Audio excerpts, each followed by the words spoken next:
Ruble from Love to Color My World, and today I'm going to walk you through the very last block in our Sunshine and Shadows Block of the Month quilt. You can see it behind me here. We've got 12 different blocks, and today we'll be working on number 12, which is right down here. It's a block with a lot of little pieces, so we're ending with a bang. So for this block, we've got our gray center square. We've got some larger yellow squares that we'll be using small white squares to put little quick corners on, and then some gray small squares and white rectangles to make those outer corner units. So let's get started. So the first section we're going to assemble is the center section right here. So we're going to start out with our gray square in the middle and then build a frame around it. My fabrics are a white on white, so I'm going to just make extra sure that I have them right side up, because sometimes that can be a little tricky. And then we will put small gray squares in the corner. Oh, there we go. So what we're going to do is to sew these two white rectangles to our center square, and then sew the gray squares to the rectangle for both the top and the bottom. So I've got my section stitched, and now it's time to press. There are pressing arrows on the pattern, but the key is to press the seam allowances in the opposite direction for the top and bottom units as for the center, and that will allow our seams to nest when we assemble. So I'm going to press towards my darker fabric. So for the center unit, it means pressing toward the middle, and then for these top and bottom units, I'm going to press toward the corners. So to assemble these, we're going to flip that top one over, and you can see my top seam goes to the right, and then the center seam goes to the left. So those will nest nicely. I'm going to get those lined up and put a pin in. I like to put a pin right after the seam I'm trying to match, because then I can leave the pin in place as long as possible to get a better join. I've got that one pinned. I'm going to go ahead and get this bottom one set up as well. So here's my center unit, little 9 patch, and for these I'm going to press toward my center unit as well. The next section that we're going to be assembling are these corner units right up here. And for those, we're going to use one gray square, one white square, and one white rectangle. So I'm going to sew these two squares together and then add the rectangle onto the side. So here's my corner unit. We're going to use 4 of these, one for each of the 4 corners. And you can make all of them exactly the same, because whether you have it turned this way, this way, this way, or this way, you'll always have that gray square towards the inner corner and the white on the other 3 sides. It doesn't matter where exactly this white seam is, as long as you have that look. So our last units to assemble for this block are the yellow and white quick corners. And we have 8 of those to make. So we're going to start out with a yellow square and 2 white squares. I'm going to turn them right side down and use a fabric marking pen to draw a diagonal line from one corner to the opposite corner. Then what I'm going to do is position the first one there.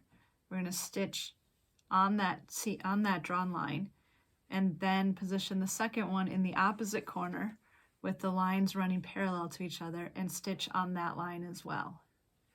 So here is my first stitched unit, and I'm going to trim off the triangles. I'm going to put my 1/4 inch line on that drawn and stitched line and trim off the corner triangles beyond that on both sides, and then it's time to press. Now I've got a pressing trick for you here.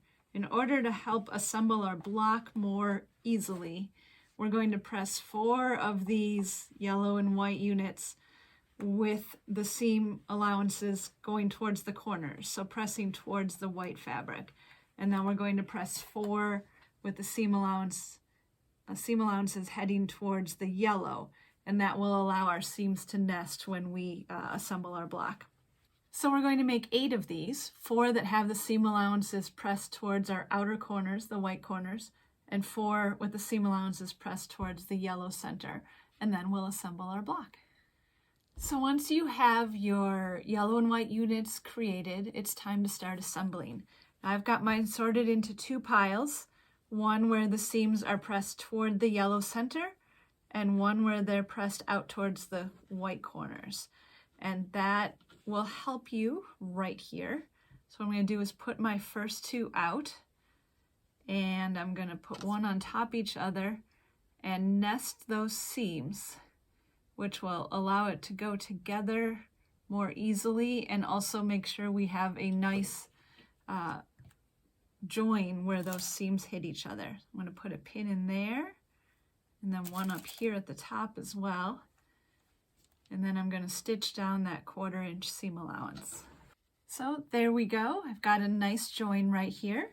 I'm going to press this unit, and you can press it in either direction or even open if you prefer that. This won't be lined up with any other seams, so we don't have to be concerned about nesting. I'm going to set that one aside, and I'm going to do the same thing with the other 3 yellow and white pairs and sew them together so I have 4 units that look like that. And now it's time to put our block together. So we're going to start out with our center square and then place a yellow unit above, below, and on each side. And then the corner units.